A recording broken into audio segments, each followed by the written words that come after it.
"Mom, look at this. What a beautiful doll." The girl pointed to the window of a toy store, where there was a doll in a pink dress and a bat. "Olya, come on next time." The mother gently patted her daughter on the head. "Will you give it to me for my birthday?" Her mother nodded briefly. Smiling, she took her daughter's hand and headed out of the mall. Natalya is an ordinary housewife, a diligent wife and mother. In Olya, she doted on her soul, always fulfilled all her wishes. That doll was no exception. The day before the planned date, I bought a toy, hid it in a secluded place and gave it to the holiday. Olya was over the moon with happiness. From then on, she always carried the doll with her, even to school. "So happy now," remarked Anton, the girl's father, when he had a free moment to talk to his wife. "I even forgot about the other toys," Natalya said, sitting down next to her husband on the sofa, listening out of the corner of her ear as Olya talked to the doll. "This is always the case. First, he'll get enough of playing with a new toy, then he'll go back to the others. What's true is true. By the way, did you notice anything strange about this doll?" "No." "What's the big deal?" "I feel like she's watching me. When Olya leaves her alone, you pass by and it feels like she's looking right at you, like she's alive. Maybe I'm imagining it." "You think so, dear? The doll looks too natural."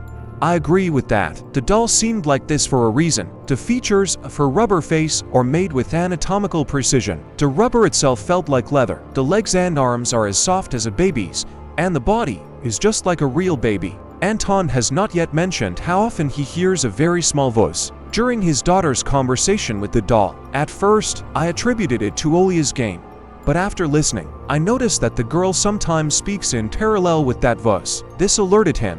Perhaps the doll was not quite ordinary. "You know, maybe she should buy a couple more dolls. He'll play family," Anton suggested. Natalya got up from the sofa and kissed her husband on the cheek. "Dinner will be ready soon. Call Olya." The whole family was gathered around the table discussing their business and news. The doll sat on the girl's lap, and wittingly eavesdropping on the family conversation. She barely moved her head.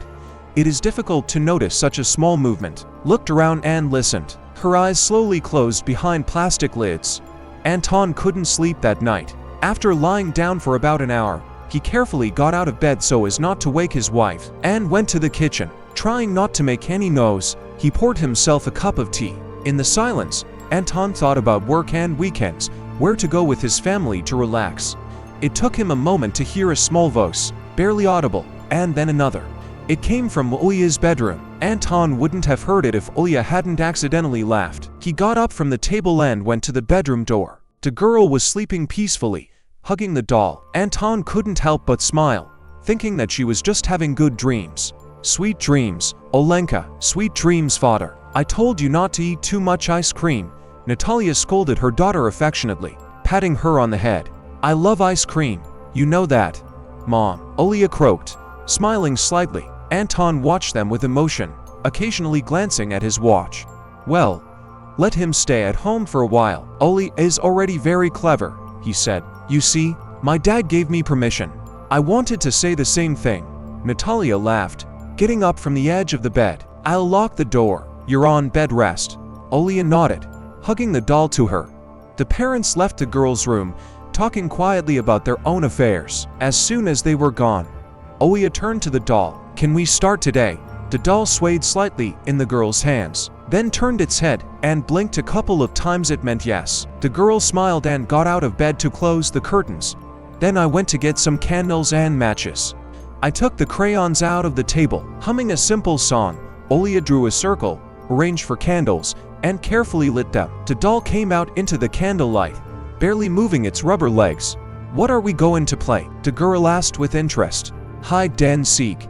Returning home in the evening, Anton and Natalya went to their daughter's house to treat her to goodies. Olya looked a little better. Her voice wasn't so hoarse, her temperature was normal, and her cough was almost gone.